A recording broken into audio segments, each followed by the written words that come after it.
Well, hello and welcome to Insight with Political Tours, the travel company led by reporters around the world. How on earth does one make sense of what happened in Russia last month? Was it an attempted coup, a mutiny? What indeed was its purpose, and where does it leave Vladimir Putin's authority? I think we may have more questions than answers here this evening, but the good thing is we have Mark Galeotti here to help us. Hello and welcome, Mark. Hello, good to be here again. Thanks. It's great to talk to you again. Mark heads the consultancy Mayak Intelligence and is an honorary professor at University College London's School of Slavonic and East European Studies and the author of over 25 books on Russia. His latest, Putin's Wars from Chechnya to Ukraine, is out at the moment. Mark, just to start with, what's been happening since the coup? Where's Prigozhin gone for starters? Well, I mean, this is the interesting thing that, in fact, there's a determined attempt to really present a business as usual message. Prigozhin himself, we don't even know where he is. He appears to have been traveling around Russia. The deal was that he was going to be able to give him sanctuary in Belarus, and certainly a private plane that's associated with him did fly to Minsk, but it's not clear that Prigozhin was actually on it. But the main thing is, as I say, that if one looks at the official state media, what war? What mutiny? I mean, everything is fine. Nothing went on. There was nothing to see here. Let's move on. You have a sequence of some of the most anodyne stories one could imagine about minor changes to the tax code are essentially dominating the most of the front pages of certainly the heavyweight press. And in this context, I think the honest answer is we know very little about what's going on, probably because most Russians don't know much about what's going on either. It's quite amazing, isn't it? I mean, I thought my immediate thought would be is that Prigozhin doesn't have very long to live. Isn't that a reasonable assessment? I suspect he has a while at least, on the principle that otherwise it looks so obvious. And it means that next time the Kremlin ever tried to make a deal with someone, that deal would not take. So, there will probably be a reasonable interval, but certainly it's true that Putin is not one who has shown a capacity to forgive and forget. I mean, it's interesting that once when he was speaking to a liberal journalist called Alexei Venediktov, he made a very, very clear distinction between enemies and traitors. Enemies you fight with, and that's fine. And at some day, you may well be able to reach some kind of a peace with them. Traitors, though, well, no, there is nothing to be done with traitors but to wipe them out, because otherwise they will slip a knife between your ribs. And I think if one looks at, for example, the cases of Litvinenko and Skripal here in the UK, when you had Russian assassins sort of coming in, and Putin clearly being willing to risk a major diplomatic incident, in both cases, it's precisely because they were considered not to be enemies, but traitors. I mean, Putin himself described Prigozhin as a traitor stabbing in Russia in the back in his first sort of public address after the mutiny. And even if charges are being dropped, well, I have to say, I think legal charges were probably the least of the things that Prigozhin has to worry about. But that's quite an amazing thing to say that he's traveling around Russia. I mean, that suggests that he's got there's a degree of impunity, also a reflection of his own contacts and power. Well, look, it's not that he's doing so because he is beyond the capacity of the Kremlin to intercept. I assume it's, again, part of this deal. See, what we don't know is about Prigozhin's wider business empire. We focus on Wagner, obviously, because they're the men with the guns. But in fact, Wagner is just one piece of a huge sprawling business empire under the so-called Concord Group that Prigozhin owns, which has real estate, it has political technologists, it has troll factories, it has all these different kinds of things. And it is possible that in some ways what Prigozhin is doing is basically wrapping up his businesses. That, again, this may have been part of the deal, that in fact he gets to basically bring at least some of his enterprises to a logical close, realize whatever assets he can, and then moves into his comfortable exile. It is interesting, though, the degree to which this makes the Russian state look weak. And I think this is one of the reasons why the story has dropped from the headlines, because there is no satisfactory way of spinning this, quite frankly. It is clear that for whatever reasons, including, I think, the fact that Putin, for all his maximalist postures and macho persona, actually doesn't like making tough decisions. And I think in this case, it's clear that basically he reached some kind of clumsy fudge in order to avoid the spectacle of warfare just on the outskirts of Moscow. But clearly, Prigozhin struck a fairly hard bargain. So beyond saying nothing and pretending that business is normal, what has he been doing? I mean, there must be questions about the leadership within the army. Presumably he must be concerned about his own personal security, his own security detail. And, you know, sooner or later, you'd expect people to be shuffled on in some way or other. Again, though, tough decisions to be made in that case, so we can expect it to be sort of pushed back. I mean, the one thing we have been told is that from the 1st of October, all soldiers, police officers, and other security personnel are getting a 10.5% salary increase.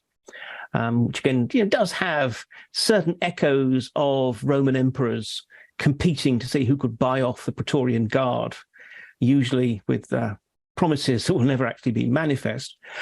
Beyond that, we've got the head of the National Guard, General Zolotov, who, again, hardly covered himself with glory in that the National Guard didn't actually seem to want to do any guarding during Prigozhin's mutiny. But nonetheless, he's announced that now his National Guard are going to be getting tanks and artillery.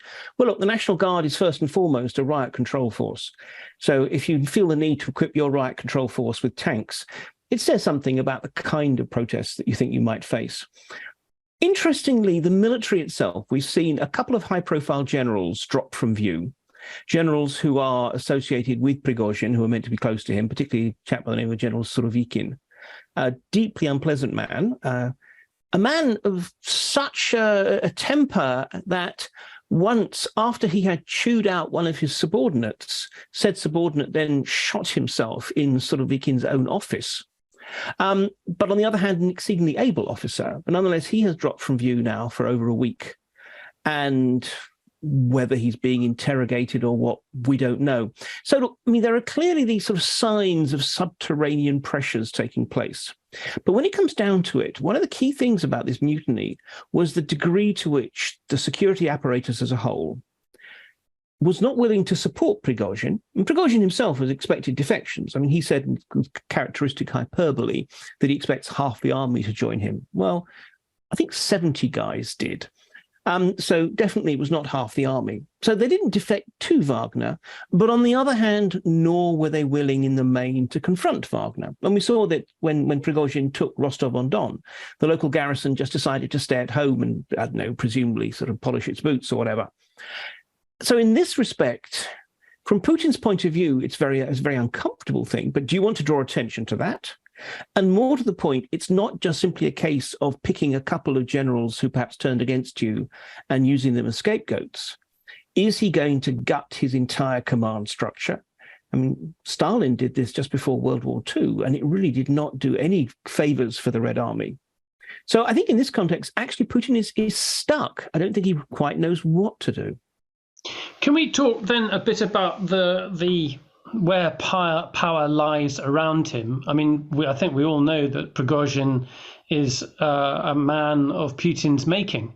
Maybe perhaps it's worth talking just a little bit about him. But how is he exceptional? I mean, what we know, I think we also need to understand a bit more about the military hierarchy within the army, the FSB, and then also some of the security around Putin himself. Yeah, I mean, this is the interesting thing. You say, is he exceptional? As a person, the answer is not really. He was a particularly thuggish example of the figures who essentially rose on Putin's coattails. And we've got to realize this is a system in which, if one looks at the elite, with only a very few exceptions, this is not an elite made up of Putinists. This is an elite made up of ruthless, pragmatic, sharp-toothed opportunists who were perfectly happy to support Putin because that meant that they could become rich and powerful. And at the moment, they continue to support Putin in part because it's too dangerous not to. But they're not doing so out of sentiment. These are not people who will hurl themselves on a grenade for him. So in this respect, Prigozhin, as I say, was a, perhaps shall I say, at the extreme end of the normal kind of new elite. What made him different was the fact that he had an army. Because the interesting thing is, to go back to the business about power and the various structures, the Russian system is designed to be pretty coup-proof. You have a whole variety of different arms-bearing and intelligence structures. You have the regular army. You have the National Guard that is almost like a kind of parallel paramilitary army. You have the Federal Security Service that is watching them, the Federal Protection Service, which is Putin's real sort of inner guard, which has the Kremlin regiment and is also busy watching the FSB, and so it goes. It's a system that is based around paranoia and the capacity of different groups to block each other. And then Wagner cropped up, and it was outside all of these structures. It wasn't totally interpenetrated by the informants of the FSB. It wasn't subordinated in any meaningful sense to the regular army command structure. It was a very, very different kind of thing. So I think Prigozhin himself is not unusual, is not usual, sort of, right, is not an outlier. But what was an outlier was that this is a man who also had more than 10,000 really rather effective soldiers under his control. And it's clear that's not a mistake that the Kremlin plans to repeat, because although they have more mercenary organizations being formed, they are all much, much smaller and much, much more tightly controlled. So let's stay with that idea, because it would seem to me that Prigozhin is temperamental. He does, as you say, he doesn't fit within those normal sort of military security structures, and so he's a weak link. But it might suggest that the rest of those structures are more reliable. However, somebody's done it. Somebody's had a pop at the president, and it shows that he's not completely beyond. Well, there's fallibility there. There's weakness in the system, and if one person can do it, somebody else can do it. Or is Prigozhin exceptional?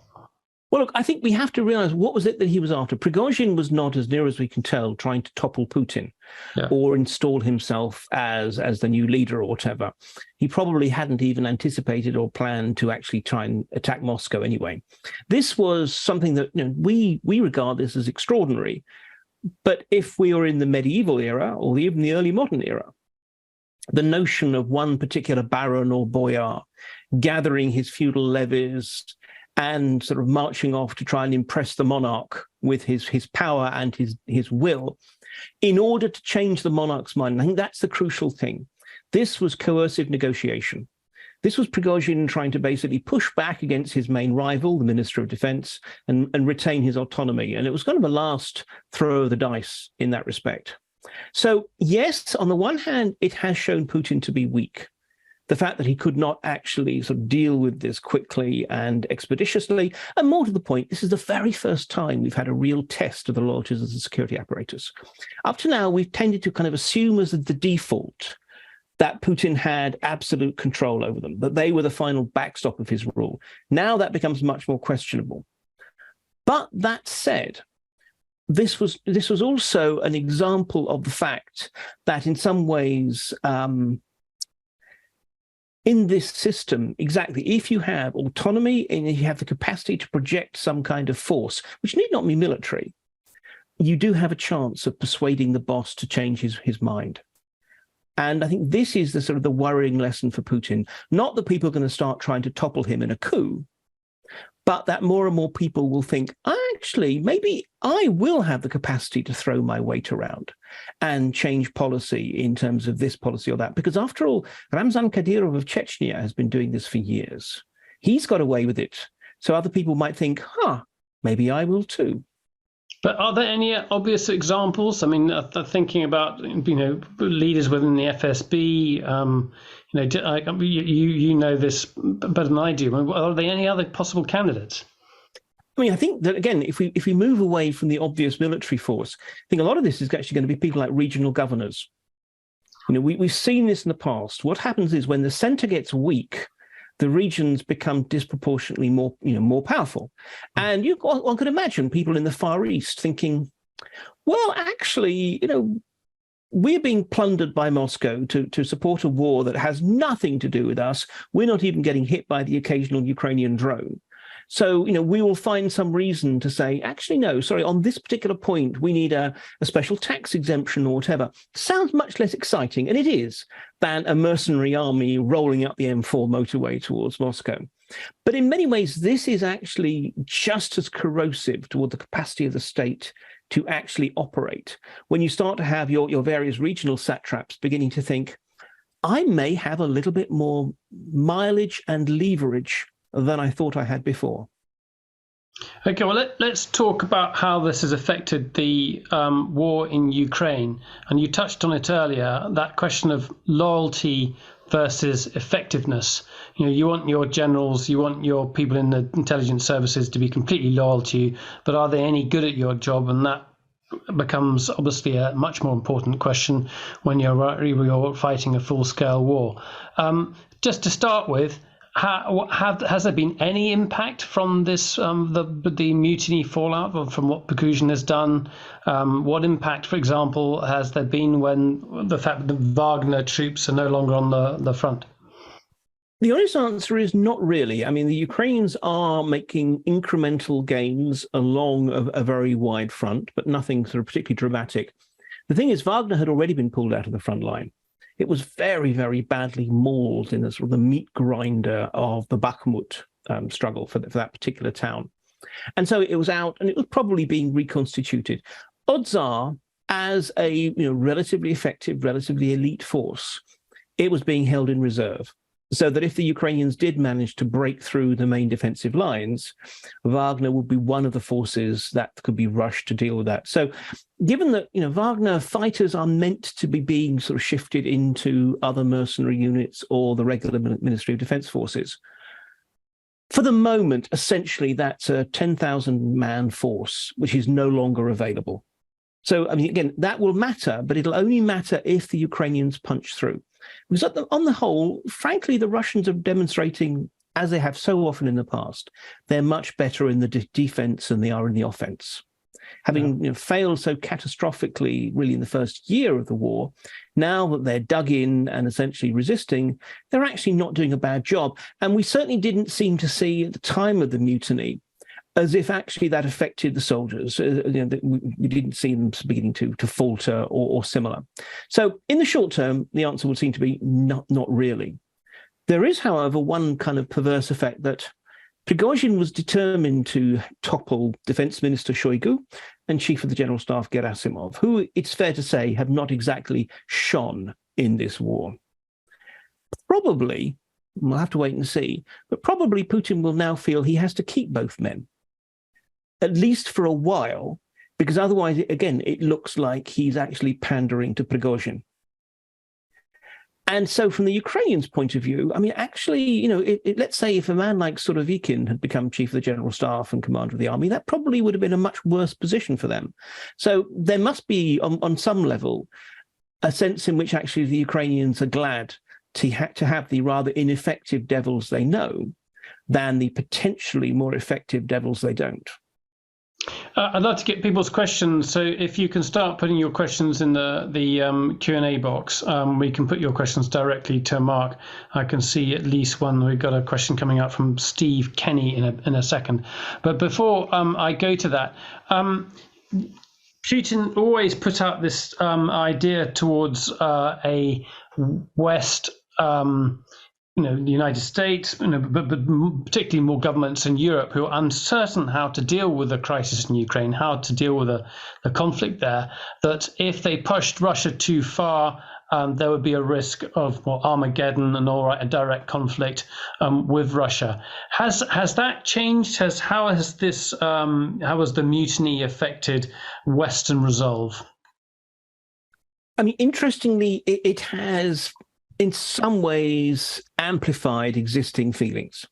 So, particularly from the rather more bullish countries, and these include countries like, say, Poland and the Baltic states, there's that sense of, okay, the system is weak now. We need to redouble our efforts to go in for the kill as quickly as possible. And therefore, we should be sending more support for the Ukrainians, allowing them to take the gloves off and everything else. For others, there is that sense precisely that a wounded Putin is a more dangerous Putin. And actually, I mean, certainly there are some voices in Washington and also some voices in both Berlin and Paris that are saying, look, not that we should step back at all, but that in fact we really should avoid anything that sort of seems to be sort of widening the conflict at the moment, because the big issues really are Crimea. Do the Ukrainians make a sort of stab directly at Crimea? That probably is something that Putin would regard as politically existential. He probably feels that he could not politically survive, and maybe even just simply survive, if he lost Crimea. And secondly, it's attacks on Russian soil, genuine Russian soil, shall we say, using Western technology, Western weapons. There have been a few sort of small-scale raids, and people have turned a blind eye. But if we suddenly started seeing sort of Challenger and Abrams tanks rolling into Russia's Belgorod region, for example, that's exactly the kind of thing that would worry people. So I think at the moment, no one's quite sure. I mean, and in part, look, this month there is the big NATO Vilnius summit. And in some ways, I think people are kind of not really wanting to reach any conclusions until there can be some kind of, collective decision reached at Vilnius. But certainly in the moment, everyone looks at the situation and finds what they want to find there. Yeah. But I mean, if just to look at what's being delivered or not delivered or slowly delivered in terms of materiel, I mean, we're now talking about F-16 fighters, fairly sophisticated weapon systems. It's a question of how well the Ukrainians can use it. But this is way beyond what was being talked about 9 months ago. Yeah, absolutely. I mean, there was a decision really sort of close to the beginning of this year by the West to think, okay, no, we cannot afford to let this become a forever war. We cannot afford it to be a war in which, frankly, we are dumping billions of pounds, dollars, and euros into Ukraine in terms of military and financial assistance every month. So we will up the scale of the quick kit that we provide now in the hope that that brings the war to a quicker end. Now, again, there are some who still hope that that's going to be the case. I think I'm increasingly seeing a rather more downbeat perspective emerging in the major capitals, that actually this is going to be a long-term conflict, because it's perfectly true. Look, just simply pushing the Russians out of every square centimeter of Ukrainian soil, even if they could do that, does not in and of itself end the war. It just simply moves the front line to the national borders. So yes, there was a great big pulse, and clearly that created its own momentum. And now, yes, we're talking about F-16s, and then after the F-16s, it'll be something else. But in a way, the message behind that is, quite frankly, that we will probably still be talking about the current state of the Ukrainian war this time next year. But at a very fundamental level, what's just happened exposes Putin as being much more weaker on the home front. And that surely must give the Ukrainians resolve. It does. It does. It heartens the Ukrainians, as there's no question about that. It also scares some Western policymakers who feel that, unfortunately, if Putin finds himself in a position in which he absolutely feels that he risks being toppled, he will have less to lose. He may well resort to some kind of dangerous escalation, potentially, though I think this is actually not a very likely option, using tactical nuclear weapons. But again, I think this is it. There is a point where, in some ways, to end the war, Putin would have to be strong and confident, or totally broken. In some ways, it has to be one of the two extremes. And so the hope is that what's happened in this past week or so has moved Putin a little bit closer to the totally broken, but there's a long way to get there yet. Yeah, and we should talk in a second about what we think the possible scenarios for Russia are if Putin does go and he is totally broken. So let's come on to that in a second. Just to recap, we've been talking about the impact of the mutiny. I think mutiny is the best word to call it, led by Prigozhin and his Wagner forces. We don't know where Prigozhin is now, but we know he's moving around Russia, and we know that the Kremlin is playing things down as though nothing has happened. And then we've just been talking about the impact on the war itself, and it seems that little impact there too. So it's a bizarre thing. It's a bizarre thing to be talking about the first major mutiny in Russia in 40 years, and yet the ramifications of it as yet are not clear. Let's take a question from Marty Ryan first, and then we'll take some others in a second. Go ahead, Marty. I'm curious about what's going to happen to the Wagner mercenaries, the 10,000 of them. I've heard that Putin is offering them, quote, a contract or something with the army, but I'm wondering what they will do and what the impact would be if they join an army, because I don't think they will fit in quite the way the military is structured. But I'm just curious about your perspective on that. Great question, Marty. And also I might add to that is what happens to the Wagner operations throughout the rest of the world. They've been incredibly influential, particularly in Africa, and they've also got major commercial assets as well. But first, the military, the guys with the guns, the people who've been in Ukraine and in the rebellion, what's going to happen to them? Yeah, I mean, look, it's absolutely true that their whole culture and approach of fighting is very, very different from that of the regular military. Wagner demonstrated, again, it fought very much on sort of small units, showing considerable degree of initiative, whereas the Russian military is still very much a ponderous, top-down, hierarchical beast. So this is absolutely not going to be an easy sort of marriage. Now, some of them may well end up in the Spetsnaz, the special forces, which are a little bit more, shall we say, sort of cutthroat in their approaches and probably closer to Wagner. Others may well end up in other mercenary units, for example, controlled by the Ministry of Defense. Others are probably going to just simply go home or disappear, or maybe go and fight in the regular military but be deeply unhappy. I mean, there's no question about it, squandering one of Russia's better forces. But then, yes, there is this question of what happens to the bigger Wagner. I mean, I think it seems clear that Wagner in Russia and Ukraine is not something that the Kremlin can live with any longer. But on the other hand, Wagner, particularly in Africa, is an asset that I imagine the Kremlin would like to keep. I mean, it's involved in a whole variety of deals, supporting a collection of often rather unpleasant governments. And in some ways, that's part of the point, which is not only lucrative for Russia, it also brings it a kind of political power projection. There are all kinds of regimes where they look at Wagner and they think, well, no, these people they're fighting jihadist insurgents, or just simply they're looking after me and my family as I exploit my country. And they appreciate that, and that means that they therefore look to Russia, not as an ally, not as an example, but at least as a country that offers them something. Because in Africa, Wagner was part of what we could almost think of as a sort of a whole array of authoritarian regime support services. I mean, Prigozhin's business structure, Concord Group, Wagner is just one part of it.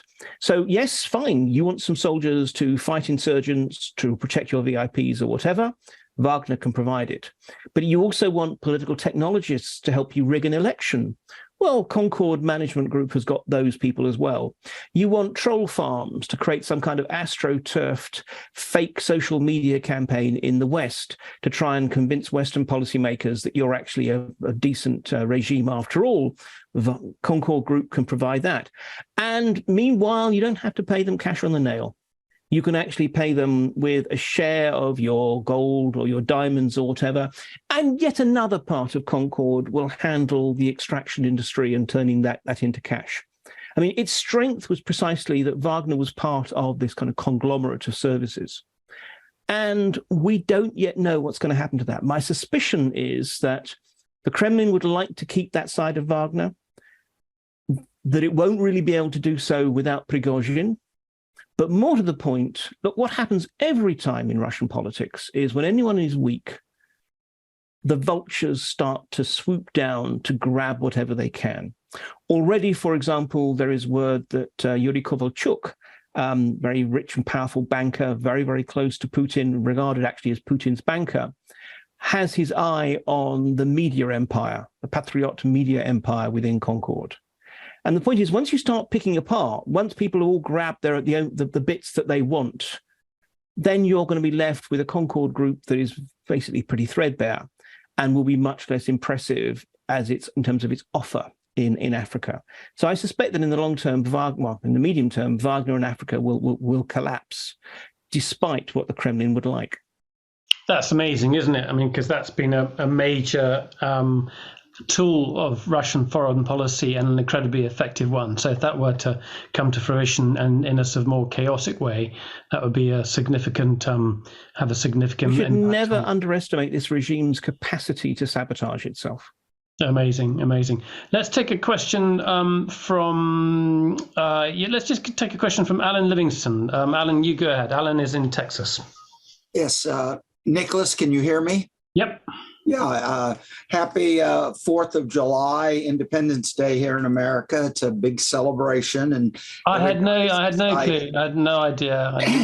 I know you did. But anyway, I know you Britishers are kind of looking back now. But anyway, my question is, I'm really curious what the average Russian is thinking about these events. I've read some news reports and I've talked to friends in Russia, and news is getting in and a lot of different opinions are being formed, and even the Russian media is carrying it to some degree. But I'm just curious what the average Russian is thinking about these things and how they look to Putin at this point in time, if there's any real change. Yeah, and Mark, how do you answer that question sitting in London? Well, that's the whole point. I mean, this is, and I should mention, particularly since as of June of last year, I have been indefinitely barred from Russia as an enemy of the state and the people. No, I mean, look, it's very difficult to know. Even frankly, if you're in Moscow, it's very difficult to know because the opinion in Moscow is not going to be the same in some village somewhere out in Dagestan or whatever. I think the honest answer is, look, yes, the Russians were told that this was happening. I was actually quite surprised at how much coverage it got last weekend. The weekend of the actual mutiny. And I think it was in part because, frankly, the state didn't really know what to do and felt it couldn't really sort of pretend that this wasn't the case. Now, since then, state media has gone into overdrive in claiming, as I said, that nothing really is happening.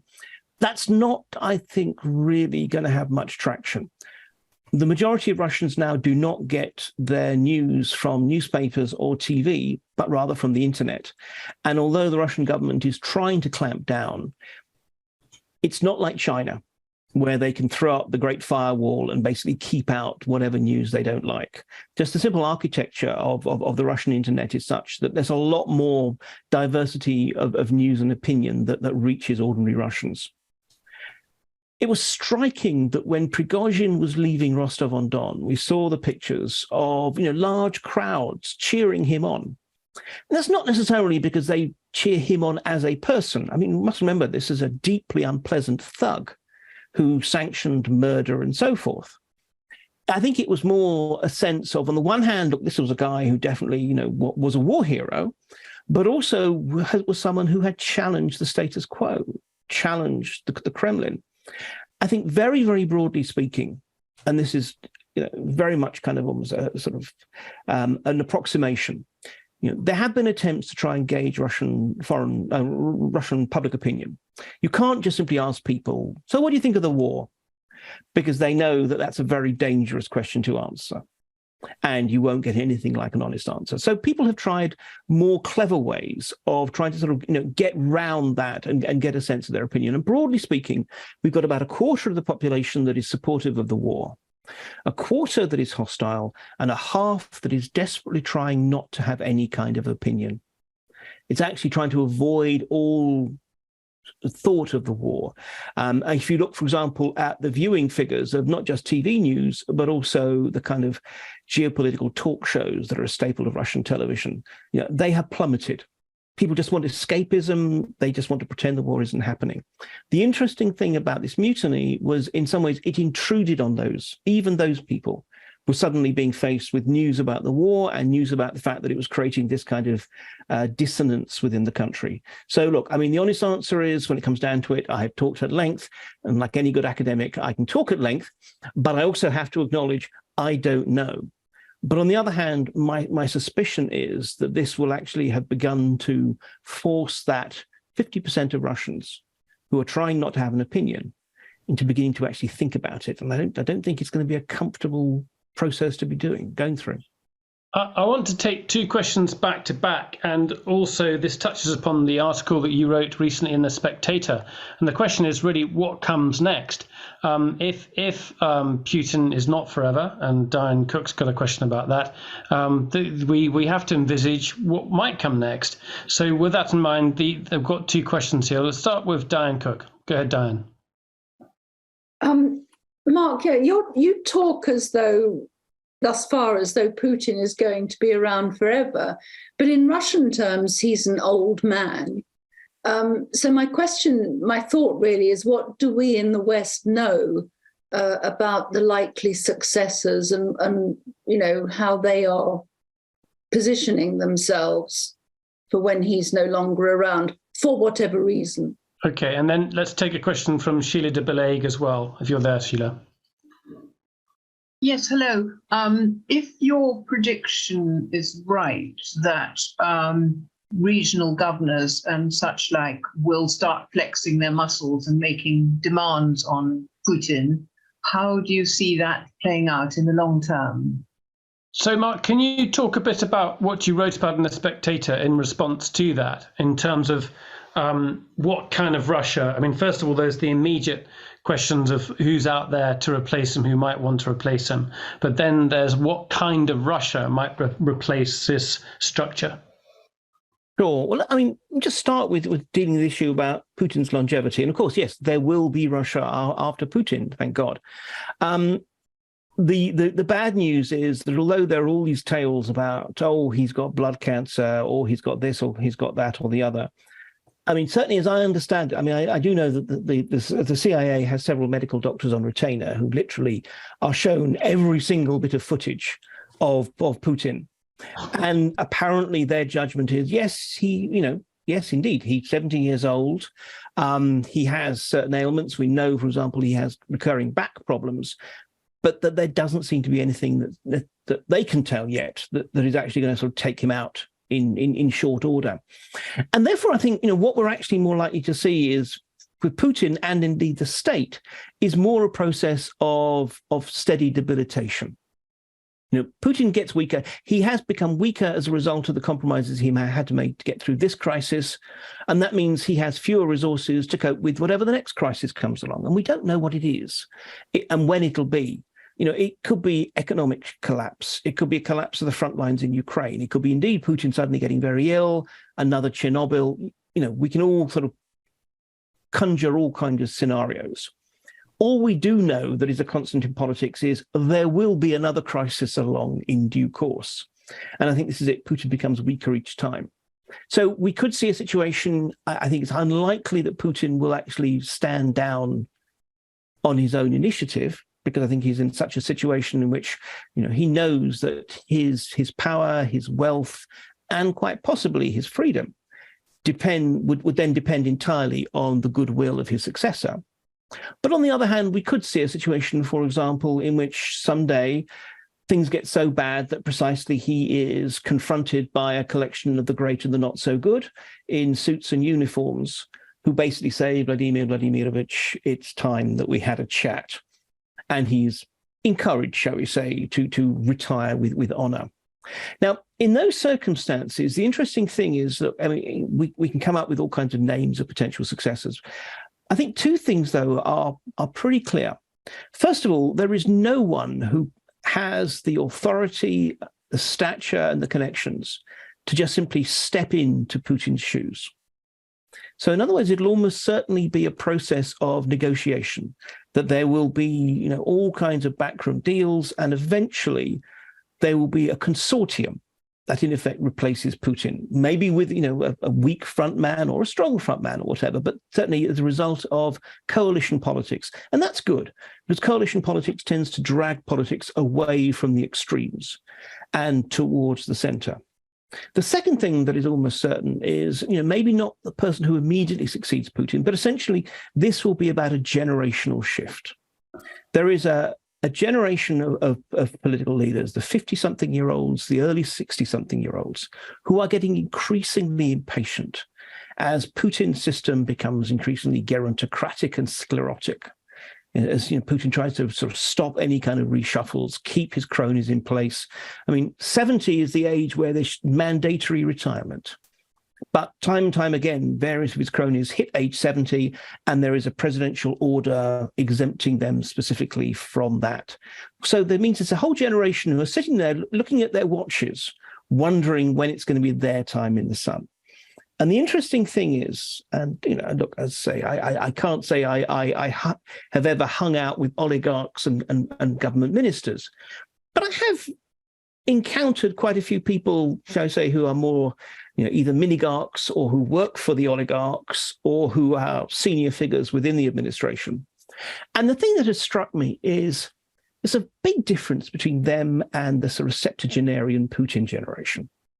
And that is, I think, the emotional dimension to what's going on. We often forget the emotional dimension to geopolitics. People like Putin, who went through the collapse of the Soviet Union, who experienced often sort of terrible conditions as a result, they feel genuinely angry. They feel that somehow the West did them down and that this is them fighting back. I've not encountered that kind of emotional charge in the next political generation. They are essentially amoral, pragmatic kleptocrats, not nice people by any means, but people whose idea of, well, why do you become powerful? It's so that you can steal. And what's the point of stealing if you can't then bank it safely abroad and perhaps just as importantly, spend it safely abroad? Yeah, I'm sure Dubai is very nice and maybe Shanghai has its various perks. But on the whole, these are people who regard themselves as part of a wider European elite. They want to be able to go skiing in Chamonix. They want to moor their yachts off the Italian coast. They want their nice penthouses in London and to be able to send their kids to American universities. For these people, they will almost certainly want to basically rebuild some kind of relationship with the West and also rebuild their own country's economy, because the better the economy, the more they can steal. So I think in this respect, I'm putting my faith in kleptocrats and their desire to basically acquire as many high-end BMWs and Lamborghinis as they possibly can, and then hold on to them. So there was a major mistake and they want their handbags back. Exactly. I mean, in case people don't know that particular reference, I mean, one of the more lucrative in terms of the risk organized crime trades at the moment is smuggling sanctioned Italian handbags into Russia via Belarus, because presumably oligarchs' girlfriends still need their handbags. Okay. I've got a question from Tim Ripley, who writes for Jane's Defense, and I think is slightly at odds with Mark's thinking. Go ahead with your question, Tim. I'm not at odds. What I'm interested in is you haven't really touched on this. A few weeks ago, General Sanders at RUSI talked about the industrial aspect of this war between the West and Russia, and the Russian attempt to create a war economy, ramping up production of tanks and shells and missiles and that kind of stuff, and the faltering efforts of the West, which seem to have be approaching the bottom of the barrel. There aren't many more Leopard tanks to go around, and there aren't very more Challenger tanks to go around, and there doesn't seem to be much effort on creating that arsenal democracy concept to ramp up production vis-a-vis the Russian. How do you see the Russian war economy performing and keeping the war going?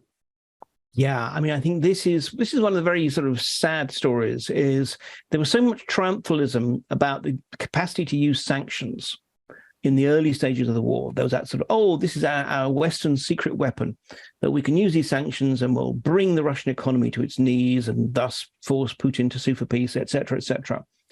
And of course, it was because, frankly, we thought it was an easy and cheap approach. We're learning otherwise. We forget the degree to which actually authoritarian regimes, in their own thuggish, clumsy, brutal ways, are able to get round many of these issues. If it means that Russian citizens no longer can get access to, sort of modern consumers equipment and such like, but the factories in question can be retooled to produce ammunition or missiles or whatever else. Well, of course, the Kremlin's going to do that in a way that the West, we're not. I mean, we can hang Ukrainian flags outside our windows, but we don't want to give up on our new cars and our cell phones and all the other goodies. So, yes, I think we have to appreciate the degree to which the Russians are clearly finding it increasingly hard to catch up in terms of the latest technology. It's getting simpler and simpler.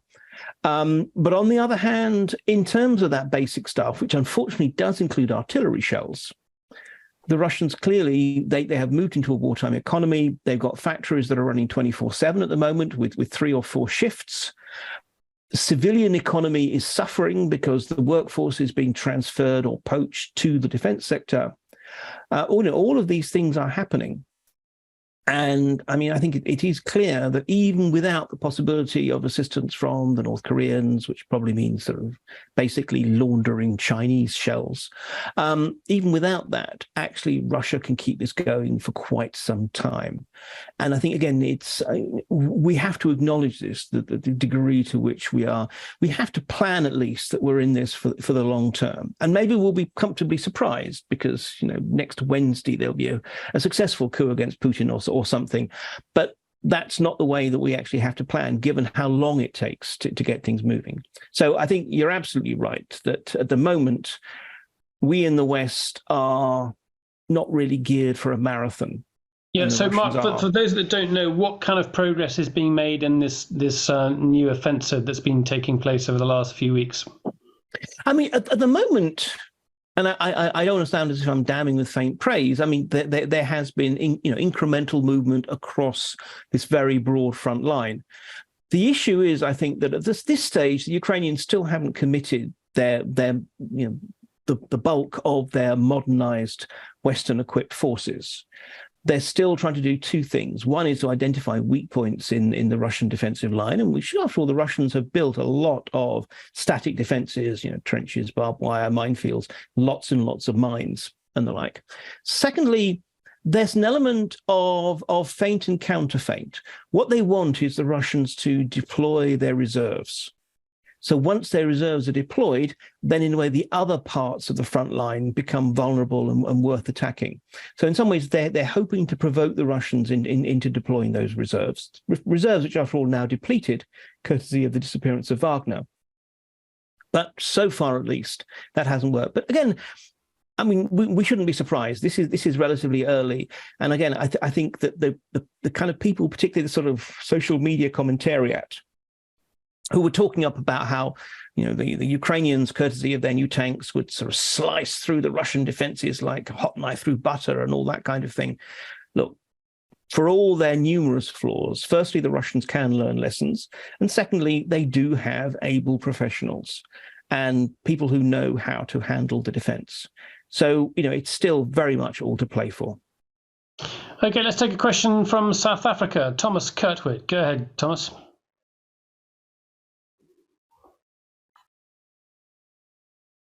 Thomas, you need to open your microphone.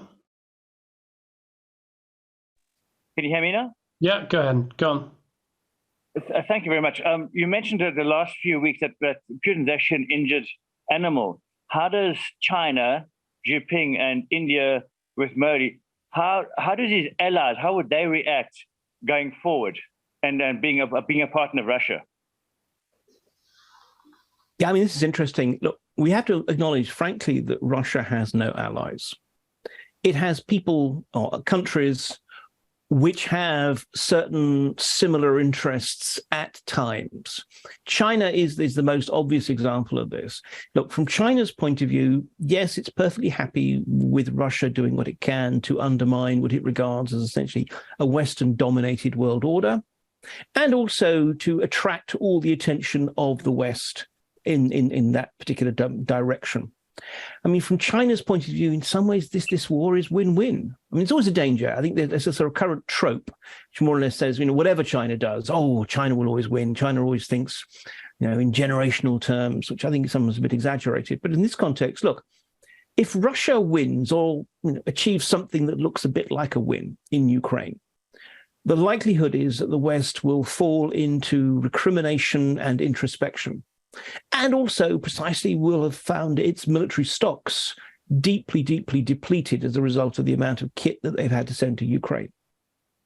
On the other hand, if, as is much more likely in my opinion, Russia ultimately loses in Ukraine, then it will be isolated by the West, continue to be isolated by the West, and economically sort of desperate for whatever partnerships and investment it can find. And in other words, more and more of a vassal state of China's, spiraling in to the sort of the grip of the Chinese economy. And from a sort of third point of view is, from China's perspective, it stands ready in the wings to be the peacemaker. It's quite interesting that the Chinese have continued to talk about their interest in brokering peace. They're not at the moment going to put any kind of political capital into that, not least because both sides feel that time is on their side.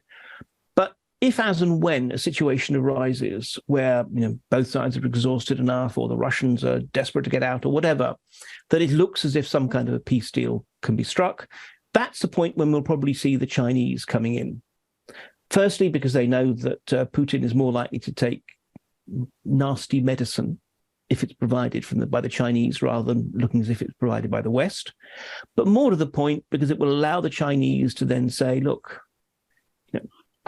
the Americans, the Europeans, the Russians, they're all squabbling. We are the new pragmatic rising power. We are the ones who could step in and bring peace.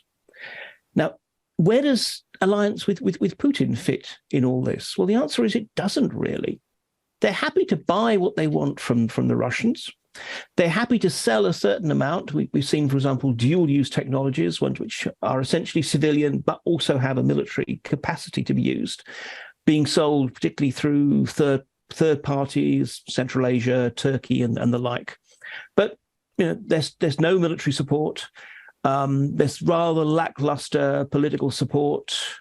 When President Xi visited Moscow beginning of this year, very much read Putin the Riot Act about not breaking the nuclear taboo. China would be very, very unhappy if Russia did use tactical nuclear weapons.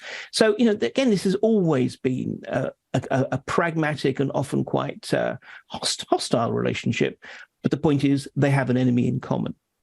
As regards India, much more briefly, again, I think from the Indians' point of view, look, they don't want to look as if they are just simply puppets of the West. That is politically problematic for them.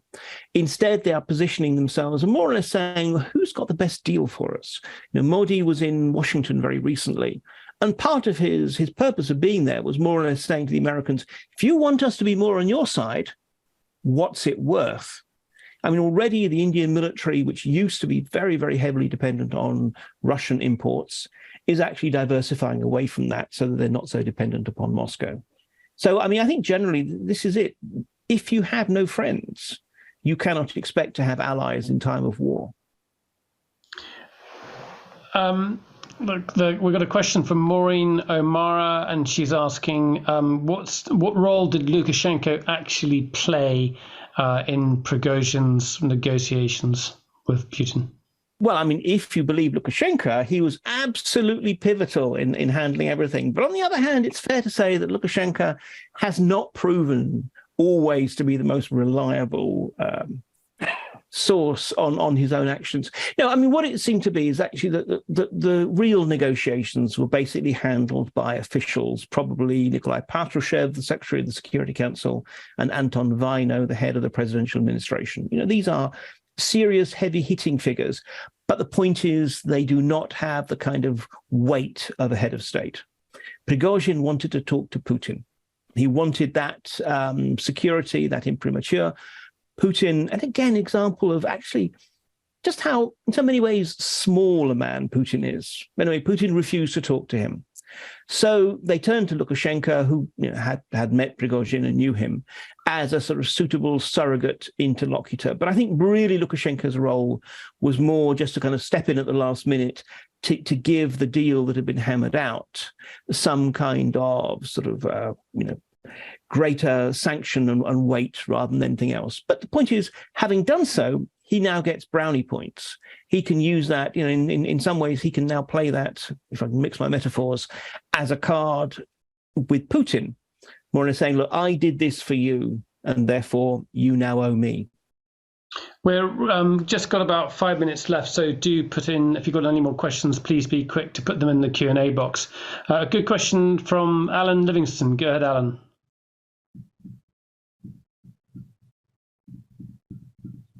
Alan, you need to open your microphone. Alan, go on, Alan. Can you hear me? Yeah. Oh, okay. Should the U.S., we have a NATO meeting coming up next week. Should the NATO offer a membership or a limited membership to Ukraine? I've heard there's a lot of positive information from other countries that should be the case. I'd like to know what you think about it.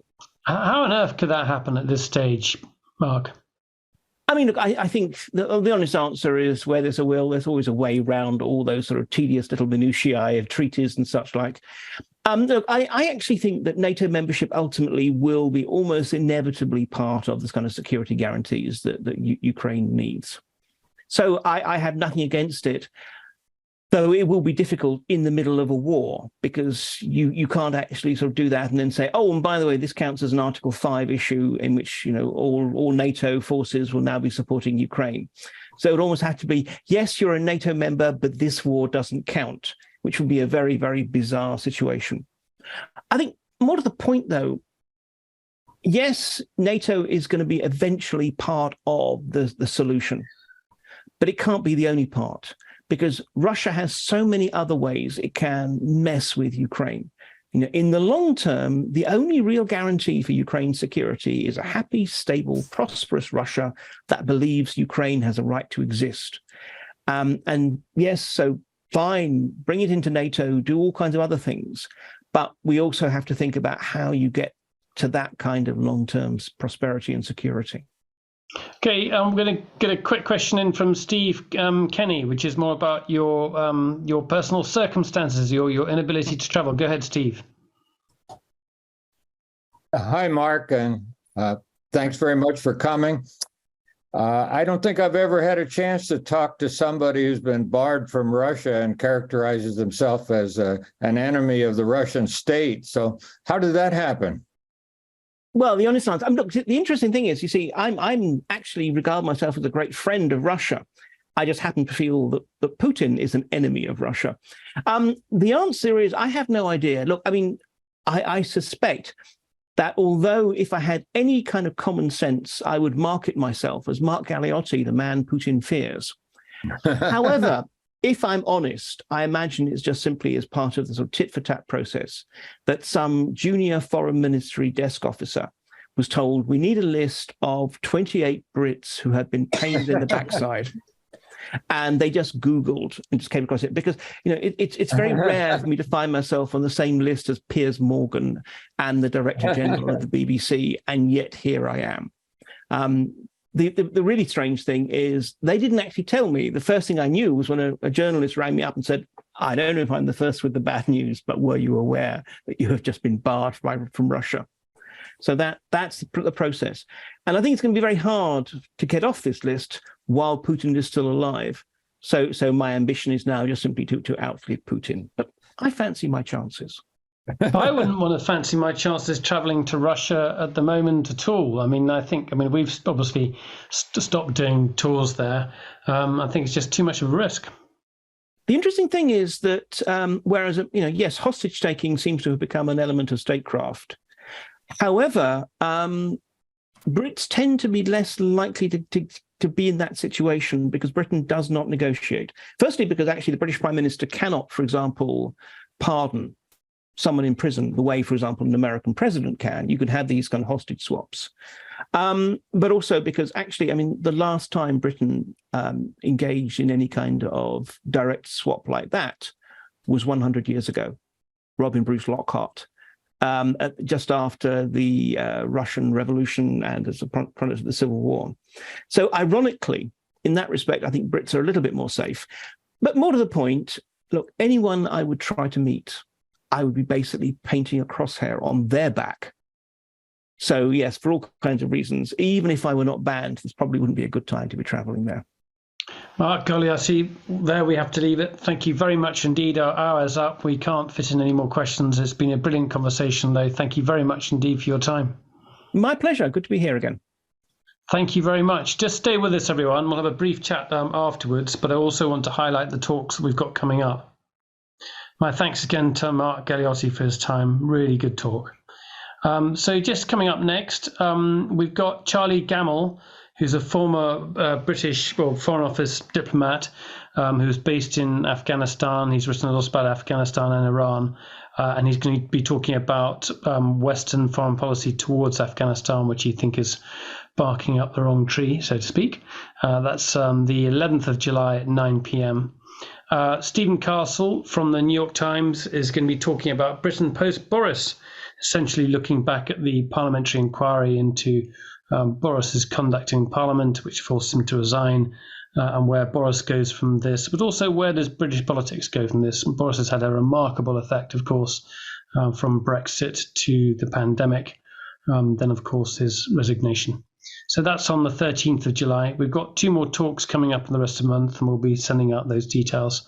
We're going to Moldova in mid-September. We haven't got details or the exact dates for that, but we will be going to Transnistria. We will be meeting with people, Russian representatives there, and also members of the government, and getting a very good sort of cross-section of opinions, seeing how the conflict in Ukraine has affected Moldova. Obviously, a great big push now within Europe to ensure that Moldova is brought into the European fold. It's been given candidate status within the Europe for applying for European Union membership. Israel and Palestine, we've got spaces available on that tour if you are interested.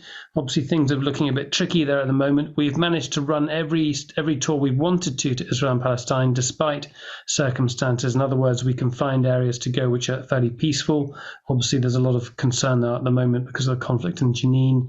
But we do have places available on the tour if you are interested.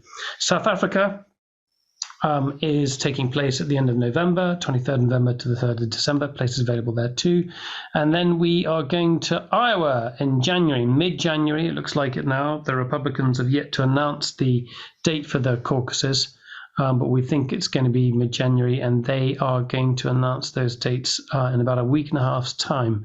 So we'll be able to give you precise details then. So there we go. Those are our talks and our tours for the rest of the year.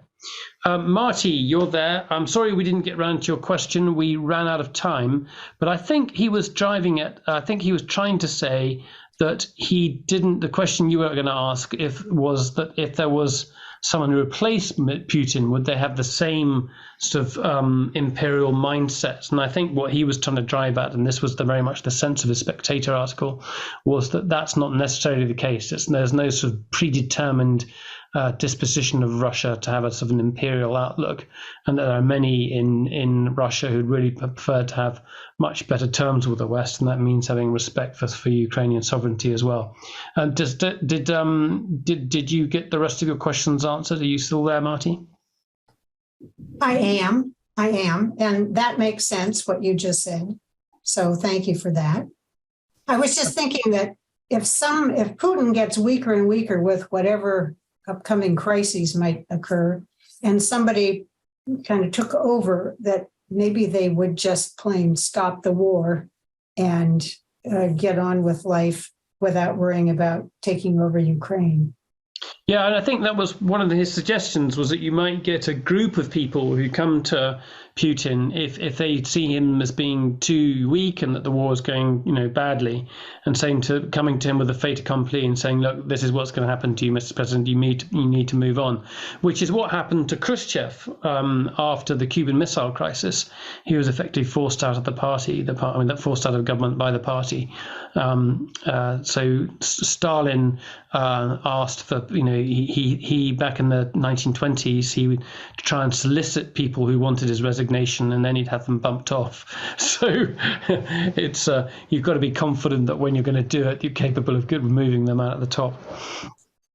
Alan Livingston, did you get your questions answered? Did you have any other thoughts? That's fine. Thank you very much. I enjoy your programs. I just wish I was healthy enough to join some of your tours. Well, you joined quite a few in the past, so we were glad to have you with us. We had some good trips with you. Tim Ripley. Tim, you're still there online? I am. Yes, it's interesting. I mean, we are. This war continues to be a roller coaster. It's making predictions is never going to be easy, is it? And it's who would have thought this thing would have happened 2 weeks ago, completely out of the blue, and just completely dominated the whole agenda discussion. We're still talking incredibly short. So I mean, so it seemed to me that Prigozhin just sort of blundered into it out of anger. But I mean, I spent that day on my phone and I had the TV on, and you're reading this stuff. Is this really happening? Is this when I saw the footage of him inside the Southern Military District headquarters, which I recognized straight away as being definitely the place. It was unmistakably the place that he was there, and you think, what the F is he doing there? How has that happened? It's just, and the surreal conversations with the generals there, the two top commanders in the camp. Just you can't make it up, and it's just what next? That's where it's But you've got to admit, I mean, his credibility is damaged substantially by this, and it's a real balancing act for him from now on. I mean, this is the credibility thing. I mean, you have to think about it. You can think about it two ways. It's certainly in the West, and we talk about he's finished because he's a failure. He's hopeless. He's a loser.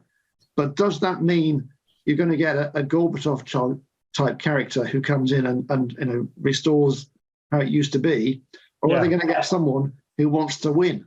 Someone who's more efficient, someone who actually knows what they're doing and can fight the war to win it. Because that's a very Russian trait. Do you think there's a serious candidate for that? Because I think you've got to have a very clear plan. I mean, this is Prigozhin's unique selling point. He was actually more efficient than these bumbling generals. That was the thing that gave him a lot of his popularity, is that he was seen to be the man who could actually win a battle, which was pretty rare in the Russian military. That's slightly different to running a government, though, isn't it? But in these times of madness, the fate of nations swing on such things. Yeah, well, that's a frightening thought. But he came across as being a winner, someone who'd won a battle, which was is a cachet in the current Russian situation. But I thought the other thing that's come through is the take, for example, the failure of any soldiers to react along the Wagner's march on Moscow and Rostov-on-Don. They just sat inside their headquarters and didn't do a thing, and they didn't really want to get involved. But also they're busy fighting the war. They were engaged in the war, and this is sort of certainly. I mean, we've seen that the Russian army is not folding, and it's fighting quite hard in this battle, and they seem to be engaged in it and are giving as good as they get, and that they are didn't seem like they're an army about to collapse in mutiny. That they're certainly not from their performance in the current. It's varied, isn't it? It's so varied. Nicholas, can I add one thing? Yeah, go ahead, Alan. Yeah, I think one thing to remember is that Prigozhin's army was a different type of army. It was not an army that was set up in tradition, an army associated with the state. It was an army of thugs. It was an army of criminals, and it took tremendous losses. And he won his victories, but he won them at a very, very high cost. And I think that's something that looks, traditional generals today, at least, look down upon those kind of scenarios. The other thing is I took a number of classes in college 60 years ago in Russian history. And I remember my professor told me, he said, Alan, never doubt what may happen in Russia. He says, when you suspect something, the opposite may occur. He says, Russian history is full of turns about. So he says, just never be unexpected of the Alan, it's worth saying that you got military experience. You were in Vietnam. You were a military intelligence officer. Is that right? Don't know if we've lost you or if I'm lost here. Can you hear me, Alan? Oh, yeah, I'm still online. I know Alan had a fascinating job. He was actually involved in McNamara's so-called body count and was monitoring so-called kills by the US Army in Vietnam. So a pretty sort of horrendous thing to have to do, but also one that gives you a real understanding of conflict. There, I think we're going to have to leave it, everyone. And I think that's true. Yeah, but what Vietnam was totally. Yeah, can you hear me, Nicholas? Yeah, go on, Alan. Yeah, go on. Can you hear me? I'm yes. saying it says my internet connection is unstable. We've got a thunderstorm going on here, and that. Yeah, go ahead. We can hear you. Just say what you're saying. Yeah, you asked me about my Vietnam intelligence experience. It was a different type of war entirely, and I just don't think that I know enough military history or anything to comment on the strategies at this point in time. But I do know that most modern generals try to limit their casualties. And I'm not so sure that either the Russian traditional Germanies or I know that the Wagner group did not limit its casualties. They took huge casualties. So, it's different ways of fighting different wars. So, yeah. Well, listen, thank you very much, everyone. Thank you for all your questions. Very good questions this evening and a really good conversation. Thank you again. I've enjoyed it very much.